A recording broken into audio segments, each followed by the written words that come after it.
that they are homogeneous and they contain very small particles, less than a nanometer. But are all solutions the same? You can take some salt, mix it in some water, salt solution, and then you try drinking it, it's a little salt. But you can add more salt to it, and then you drink it, it tastes saltier. There's something, right, in solutions that makes them different from one another. But let's make this more beautiful, because it's a little easy to taste salt, but it's a lot more fun to see concentration. Oh no, what did we mention here, right? We mentioned a new word, and it is going to be our focus here to define what this word is going to be for you. So in order to do this, what we are going to do is we're going to take what's called copper sulfate. And these are, why do we use these randomly of all the so-called particles that exist? Why do we use something called copper sulfate? Because it gives you a very beautiful color, as you can see. So what we're going to do is take some copper sulfate, put it in some water, and what you get is a beautiful blue solution, right? Now, we're going to take a little bit of that and mix it in a large amount of water, another glass of water. The amount of blue reduces, right? The intensity of the color blue has gone down. Now you take one more, and then you pour it little again, and mix it in some more water. It goes down again. Now, if you compare this and that,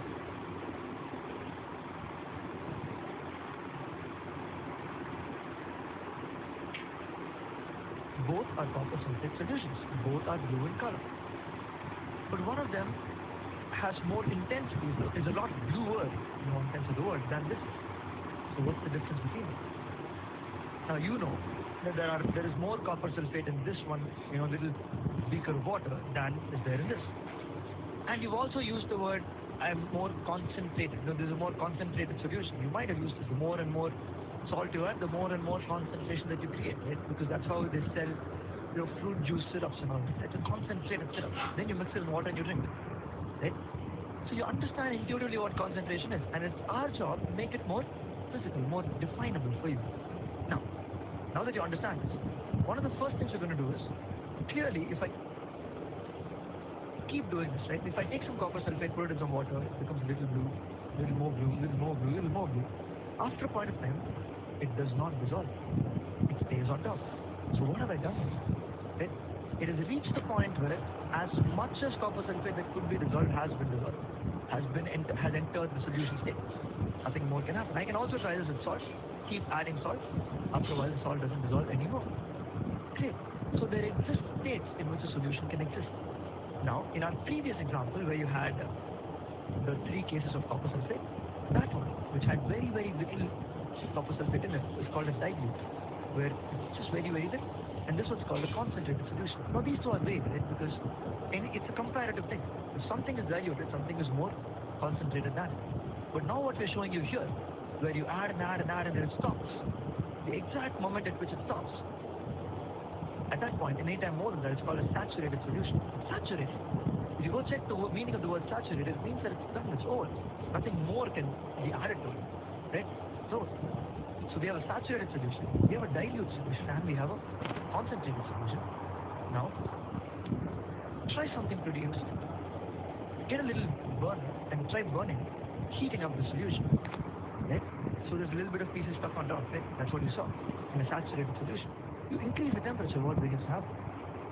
What did not dissolve before now suddenly begins to dissolve.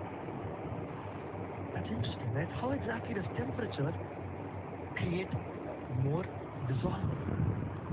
Now that's up to you to go and think about it. But what we've shown you here is temperature does do that. So as long as we don't increase the temperature, we take away the burners, we've gone back to our old temperature, then there exists a given amount of salt that can be dissolved in this amount of water. And that is called its solubility.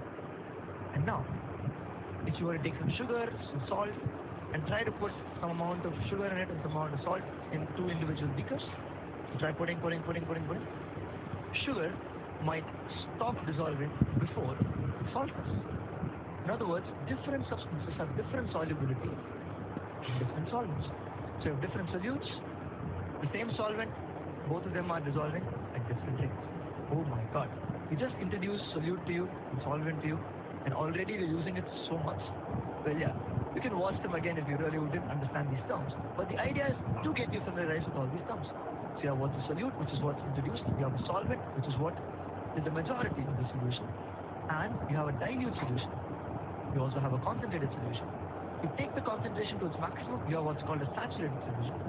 As long as the temperature is constant, the amount of solute that dissolves in the solvent at the given temperature is called its solubility. Wow, that's a lot. Now we can go about defining concentration in a measurable way. Now, one of the ways to define concentration, so if you want to write concentration, a pretty good way to define would be what, right? I know this, right? More the solute in the given amount of solvent, more must be the concentration. I have an intuition for it. So great. How do I do this?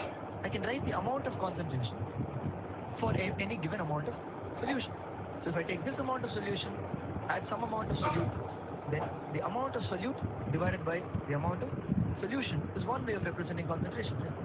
Fair way of doing it. Pretty fair way. What else could I do? I could forget the solution, because here the solution is what? It's not just the solute, right? It's the solute plus the solvent.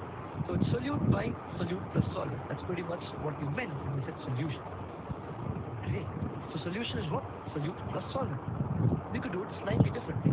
I could take the concentration as the amount of solute divided by the amount of solvent alone. Solute by solvent alone. Now it would really be a matter of convenience, which would be, there are two other ways of defining concentration as well, and which is this. Right? I can either choose my mass or I can choose my volume. Sometimes